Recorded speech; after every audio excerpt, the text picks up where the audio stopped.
right?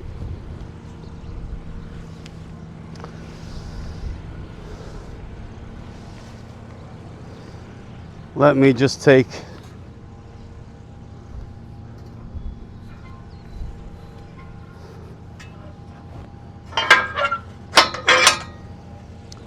this is what we call a dose of humbleness, right?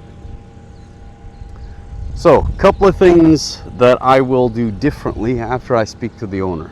Number one, he's got to be worked, right?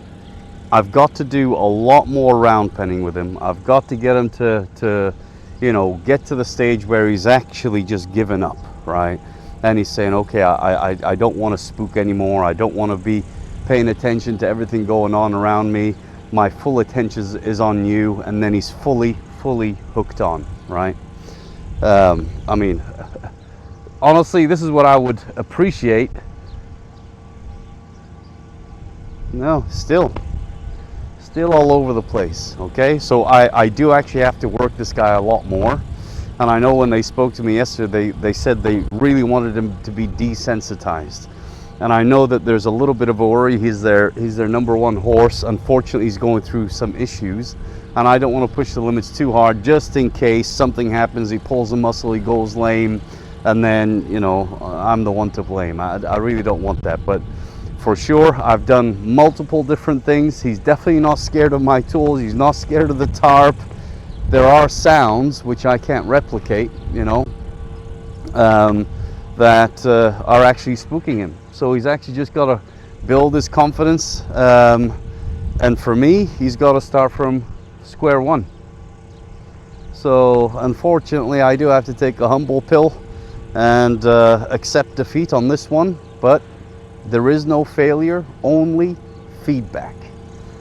This is probably the second time in my life where I've had a horse and I just haven't been able to get through. Second time. And the first time, it was horrible. I mean, it was a trailer loading issue with a massive warm blood, and everything went well. You know, you would never go in trailers, you'd be super spooky. But then the biggest issue we had is that, you know, he'd go in there fine and then he'd wait 5 seconds and then burst out, you know, going backwards.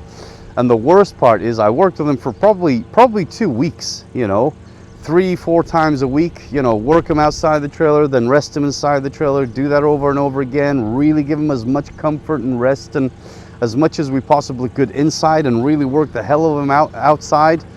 And it was working. I mean, I could just point and he'd trot up into the trailer, but he wouldn't be able to stay there. And then one day I actually closed the back bar on him, and he leant on it once, he leant on it twice, and he was massive. And the third time he really smashed it open and he came out, and I told the owner, look, I'm so sorry. I'm not the person for this job. He's reached the limit of what I know and what I can do. So I don't know what happened to that horse. Hopefully they found somebody that is a little bit better, more skilled, and has been able to convince that horse that the trailer is a nice place. But this is the second one. I mean, after a whole session to have a horse still like this, it's an insult. Anyway, it's not always, you know, perfect. Take that away, learn, come back tomorrow with a different strategy, and you know, fingers crossed we'll get something done, something very positive for this horse after we speak to the owner though. Thanks for watching. Sorry to let you down, but it's always good to see somebody fail as well. Take care. Until next time.